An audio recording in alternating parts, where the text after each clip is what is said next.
নমস্কার। আমি আপনাদের মাঝে আবার আসলাম একটা বিষয় নিয়ে কথা বলতে। আপনারা জানেন, আমরা যারা মধ্যবিত্ত মানুষ তারা বাসে ট্রেনে ট্রাভেল করি। পশ্চিমবঙ্গ সরকারের তত্ত্বাবধানে যে বাস সার্ভিসটা আমাদের পশ্চিমবাংলায় চালু আছে, সেই বাসের কথাই আমি বলতে যাচ্ছি। আমি কর্মসূত্রে হোক বা বিভিন্ন জায়গায় ঘুরে বেড়ানোর জন্য হোক, আমি পশ্চিমবাংলা সরকারের বাসে ট্রাভেল করি। আপনারা হয়তো জানেন, দুটো বিষয় আমি বলছি এখানে।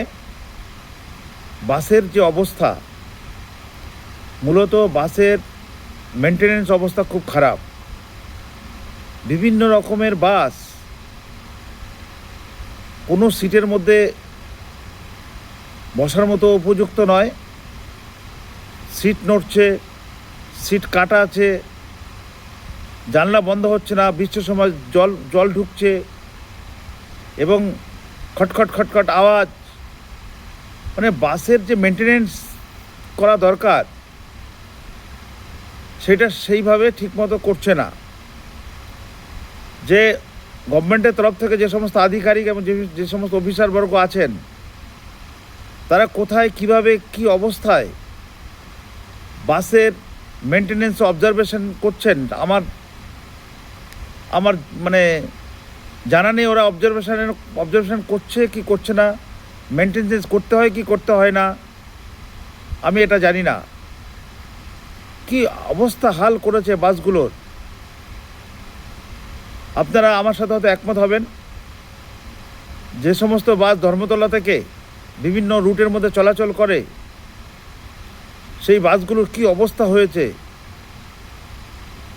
বাসের জন্ম কবে হয়েছিল আর কতদিন সে বাঁচবে, তার সেই অডিট বা হিসাব, তার বৃত্তান্ত কেউ রাখে কিনা আমার জানা নেই। আর রাখলেও সেই অফিসারবর্গ সেই ডিপার্টমেন্টের কোন অফিসার কোন আধিকারিকের সাথে যুক্ত, সেইগুলো বের করানো দরকার। তারা কি করছে, তাদের যে দায়িত্ব সেটা সঠিকভাবে পালন করছে না কেন, সাধারণ মানুষের ভোগান্তি কেন হচ্ছে, এটা অত্যন্ত গুরুত্বপূর্ণ বিষয়।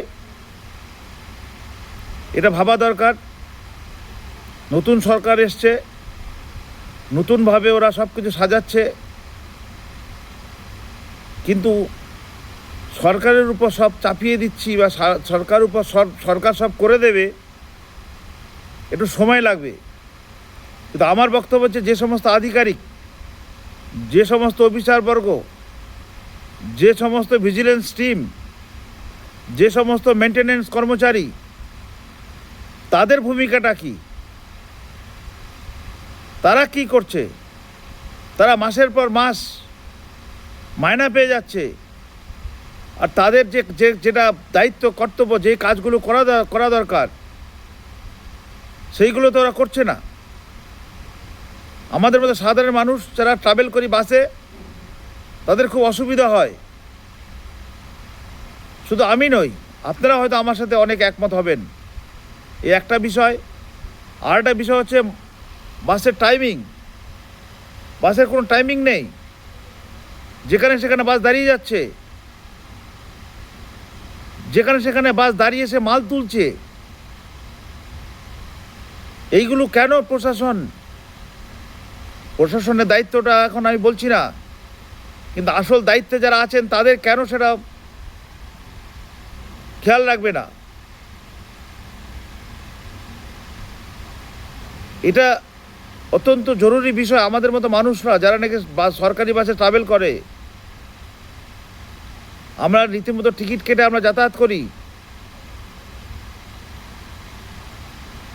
আমরা কি আশা করতে পারি না একটু সুন্দরভাবে আমরা যাতায়াত করব, টাইমলি যাতায়াত করব, টাইমলি পৌঁছবো? প্রশাসনকে এটাই দেখতে হবে, যে সমস্ত যাদেরকে দায়িত্ব দেওয়া ছিল এতদিন, তারা কি করেছে। তারা সঠিকভাবে পালন করছে কিনা বা করেছিল কিনা, এটা প্রশাসনের তদন্ত সাপেক্ষ। আশা করি আমার মূল বক্তব্যটা আপনাদের কাছে বিবেচ্য হবে এবং আপনারা একমত হবেন। আমার ভিডিওটি আপনারা শেয়ার করুন, লাইক করুন এবং যাতে সংশ্লিষ্ট কর্তৃপক্ষের কাছে আমার ভিডিওর বার্তার মধ্যে যে তাদের কাছে পৌঁছায় এবং ইমিডিয়েটলি যাতে এটা সংস্কারে হাত লাগায়, বাসের প্রত্যেকটা বাসের যেখানে যেটা দরকার সেটা উপযোগী করে তোলে, তার ব্যবস্থার জন্য আবেদন রাখছি।